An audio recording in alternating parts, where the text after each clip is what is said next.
मोदी जी की स्पीच उसके बारे में जब सुनी, वो किस तरीके से उन्होंने सिंगापुर के साथ उसको अटैच किया है।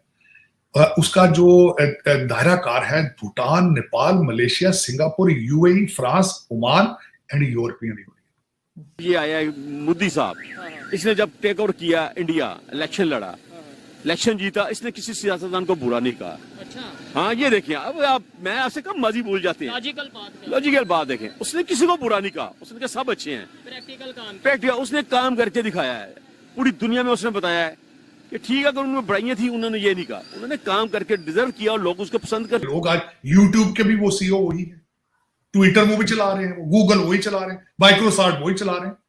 आप क्या बात है, आपको क्या मिशू, आप अपना इलाज क्यों नहीं करा लेते? भारत जो है वो दुनिया के सारे स्टार्टअप्स में से तीसरे नंबर पर है। आपको क्या प्रॉब्लम है?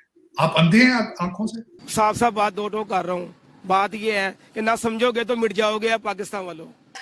डिजिटल इंडिया की बात की जा रही है और हमारे यहाँ जो है वो पॉलिटिशियंस आपस में लड़ने से ही फुर्सत नहीं है और ना ही हमारी इकोनॉमी संभल रही है। आपने डिजिटल इंडिया की बात की थी, मेरी नजर से एक प्रोडक्ट उनकी गुजरी, यूपीआई, उसको कहते हैं United payment interface. I was shocked. अगले दिन मैंने मोदी जी की स्पीच उसके बारे में जब सुनी, वो किस तरीके से उन्होंने सिंगापुर के साथ उसको अटैच किया है। उसका जो दायरा कार है Bhutan, Nepal, Malaysia, Singapore, UAE, France, Oman and European union. ये एक पेमेंट का एक ऐप है या एक जिसके साथ कोड के साथ आप पेमेंट भेज सकते हैं। इस वक्त 6.5 लाख भारतीय जो है वो सिंगापुर में है और वो जब पैसे भेजते हैं अब सिर्फ फोन नंबर पे पैसे भेज पाएंगे। और बार बार डिजिटल इंडिया की बात की। और दूसरा, जब मैंने अगले दिन मुझे ये भी पता चला है कि यूट्यूब के नए जो सीईओ हैं नील मोहन साहब, वो भी भारत, बल्कि बड़ा इंटरेस्टिंग इलेक्ट्रिकल इंजीनियर है, लेकिन वो उन्होंने अपनी स्किल जो है वो अब वहां पे वो डिजिटल इंडिया की बात हो रही है, इस साइड पे जिहाद की बात हो रही है। फिर ये मुझे अक्सर कई लोग कहते हैं यार कि तुम पाकिस्तान बैशिंग, ये पाकिस्तानी बैशिंग नहीं है, ये ख्वाहिश का इजहार करना, ये सोचना कि यार मेरे मादरे मिल्लत के अंदर, मेरे मुल्क के अंदर भी कोई ऐसा इंसान हो जो कहे आए डिजिटल पाकिस्तान की बात की है। जो अगर चेन्नई बन सकता है, अगर सिलिकॉन वैली बन सकती है, तो लाहौर में डिजिटल सिटी नहीं बन सकता? क्या वाकई आपको जिहाद चाहिए? आपकी डेस्टिनेशन यही है? अपने बच्चों को ऑक्सफोर्ड अमेरिका पढ़ाने वाले ये तो बिल्कुल वही बात की उन्होंने, कहते हैं आपके सर में दर्द है तो सर काट दें आप। ये वही इन्होंने हल बताया और ये आपको हल यही बता रहे हैं। 76 साल में इनके प्लाजे दुबई में किस तरह बन गए, इनके सारे फ्रॉड लंदन में किस तरह चल गए, इसी तरह हो रहा है ना। वो कहते हैं इनको यार इनको आटा नहीं मिल रहा तो केक खाया करें, ये वही कह रहे हैं और क्या कहना है। दूसरा, मैं जब बात कर रहा था, मैं उसको कंप्लीट करना चाहूंगा, यूएनडीपी के साथ एक और था कि आपकी रूलिंग एलीट क्या क्या तमाशे कर रही है। आप जहां बैठे इस्लामाबाद के अंदर गन क्लब के अंदर, गन क्लब है अपारा मार्केट के साथ, 72 एकड़ जमीन फ्री दी गई है। अफसरों को वहां पर जाकर गोलियां चलाया करें, आप अपने निशाने ठीक करें। किसके लिए है? शुगर के लिए। ना जिंदगी में कोई जंग जीती, ना कोई कुछ किया, ना कहते जाके वहां गोलियां चलाया करें। 72 एकड़ जमीन उनको फ्री दे देगी इस्लामाबाद, आपकी रूलिंग एलीट को। इस्लामाबाद क्लब आपका मशहूर तरीन है, 244 एकड़ जमीन उनको ₹1 पर एकड़ के हिसाब पर लीज दे देगी।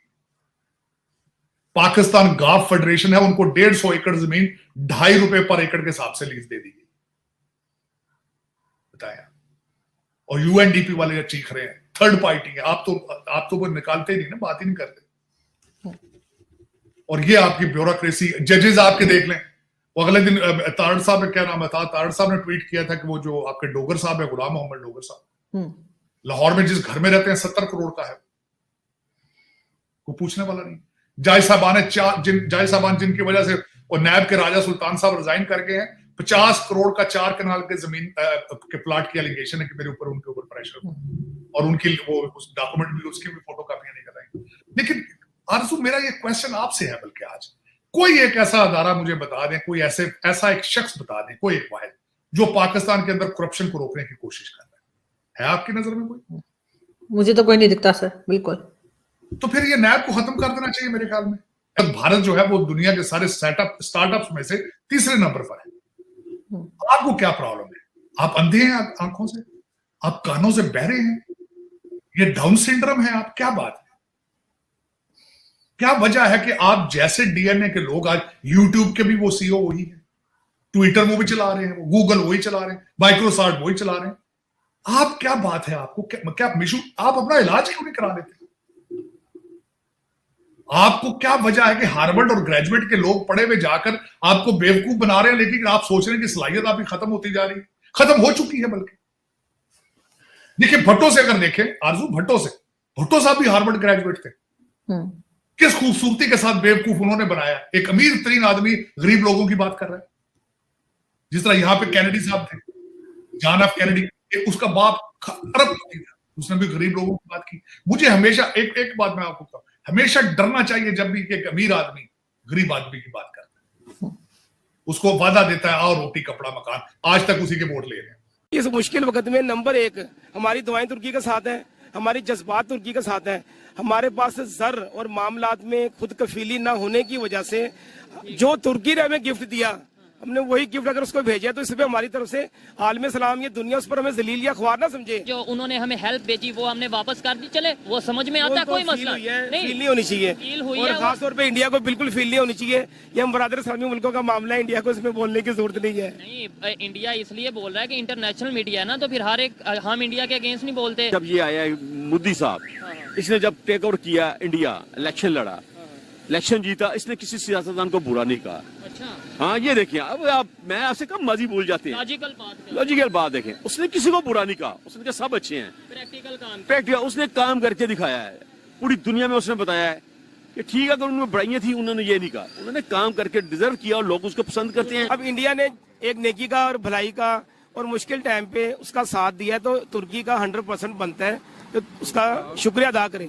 वो उसने हमारा नहीं बनता, साथ हमारा जो मामला है ना, उसमें आप देखें ना कि शायद तुर्की को हो सकता है पाकिस्तान से ज्यादा तवक्का हो, ठीक है। अब जब तवक्का पूरी नहीं होती तो इंसान की तो थोड़ा सा दिल में ना एक ख्याल जरूर आता है।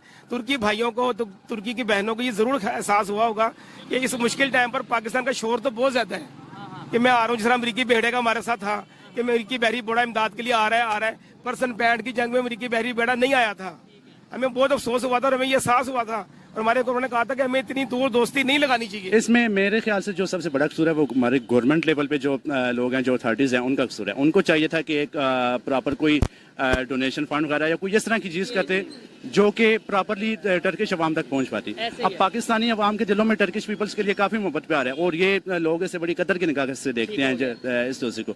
लेकिन बिल्कुल इसमें कोई शक नहीं है कि हम लोग लेट हुए हैं, हम अपने टर्किश भाइयों से शर्मिंदा हैं। लेकिन उसकी फिर बात वही जाती है कि मेन रीज़न आई थिंक मेरे ख्याल से मिसमैनेजमेंट है और गवर्नमेंट लेवल की जो अथॉरिटीज़ हैं उनकी मिसमैनेजमेंट। हमारा जो आपस में ये रिश्ता है ना, ये ना टूटने वाला है।